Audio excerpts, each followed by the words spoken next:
It says family tragedy unfolded in Sapele, Delta State, after a young woman identified as Onyinye and her mother allegedly beat her father to death for questioning her second pregnancy out of wedlock. The incident occurred along Orobo Road, where the deceased, a commercial tricycle operator, reportedly confronted his daughter for becoming pregnant again by another unidentified man. Tension escalated when the daughter attacked him during the scolding. Eyewitness said Onyinye's mother locked the door and joined her daughter in the assault, beating the man until he collapsed and hit his head on the ground. He died on the spot before neighbors could force their way in. Residents raised an alarm, prompting a swift police response. Both mother and daughter were arrested at the scene. The Delta State Police Command is yet to issue an official statement as efforts to reach the police public relations officer, I beg your pardon, SP Bright Edafe, were unsuccessful.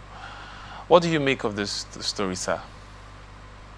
Still on the whole family and stuff. What do you make of this story, sir? I mean, this just goes to show you how important family communication and synergy is and should be. I mean, most times there is no one fits all situation. There are different dynamics, even some that we cannot even think of at this moment, that plays out in many families. This story is a bit confusing now. Why I say it's confusing is because, I mean, the man did not say something wrong, right? Exactly. You are having a second child out of wedlock.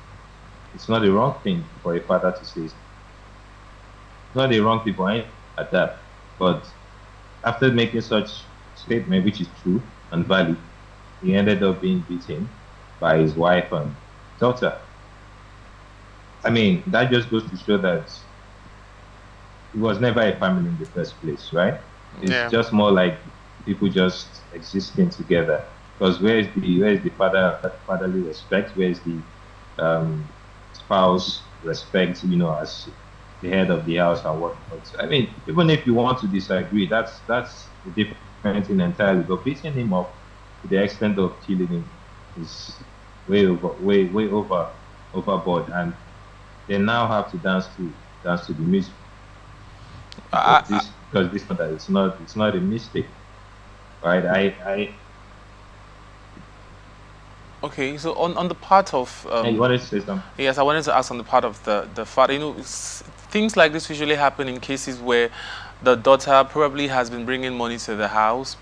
It could be from the men she got pregnant for. Like, I think there are two different men now because she had one child already, and then this is the second one from another man, I suppose.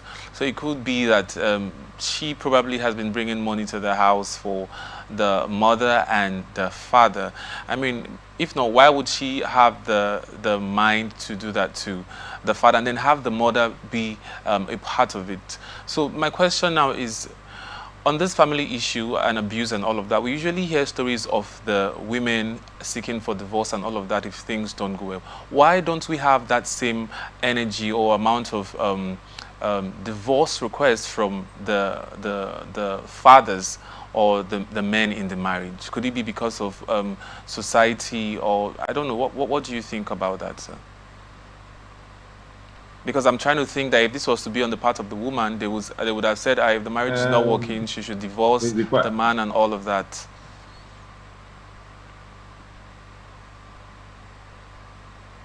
Yeah, that's a good question. But first, the scenario you painted earlier was right. But then again, like I said, there are 1,000 things she could have done. Even if you were bringing all the money in the world to the house from different men and all of that, she could have disagreed. You could have left the house, banged the door. You could have had vocals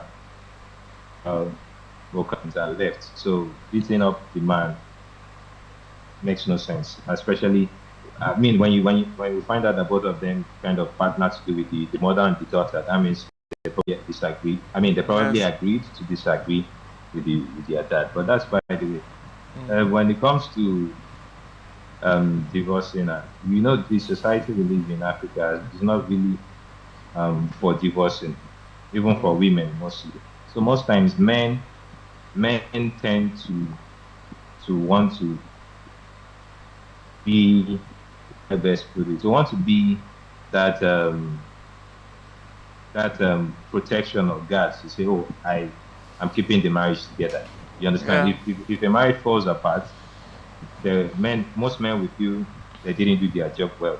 You know, the whole blame thing, or you were probably not man enough to keep your marriage and all of that. It also happens to women, but in most cases, like just like you rightly said, in this case, for example, in most situations you have women, pushing that, oh, they are no longer interested, compared to the ratio of men that will say, oh, I want this marriage to solve. You can't compare, right? Yeah. So it only takes I feel like there's a little bit of we like to say, I don't want to say it's literacy or illiteracy involved, but let's Okay. say a little bit of knowledge involved, right? Not many people know how divorce works, Yes. except if they are educated or if they really know what they want for themselves. I mean, if we talk about the age of nowadays, the youths getting married nowadays, I mean, I'm even for that as well. When you see something is not working, you have tried to fix it, and yet it's not working, then it just goes to show. I mean, that probably wouldn't work, right? But Yeah.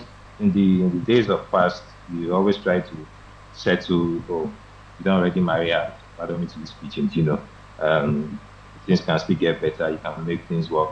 When the woman goes back home, the mother will tell her that, oh, that's how marriage is. You have to struggle.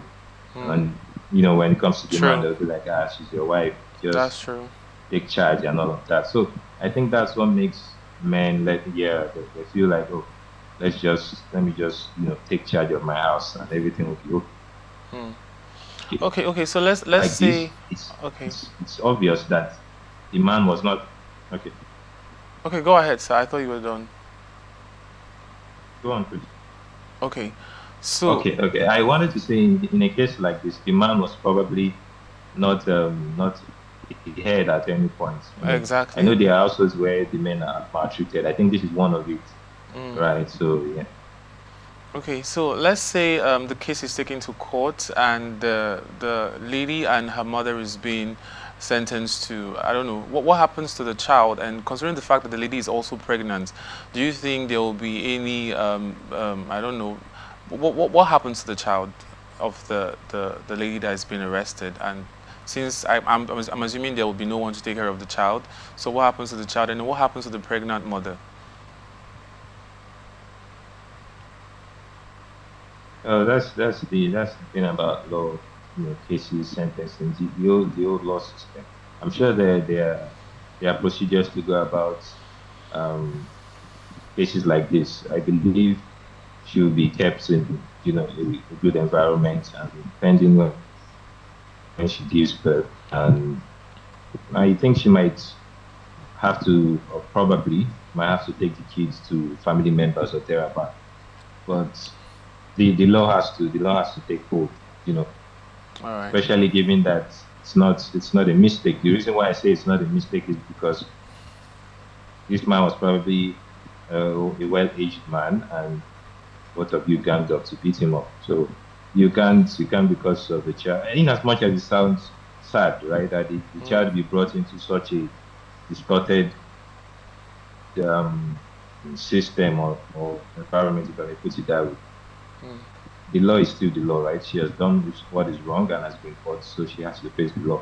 But True. for if I may want to speak in a good light, the child will probably be taken to the family members of the man or maybe of the woman after she gives birth or after she has maybe after a month or after a year or thereabout. Because of course the mother has to take care of the child for a while before sent, for better safety.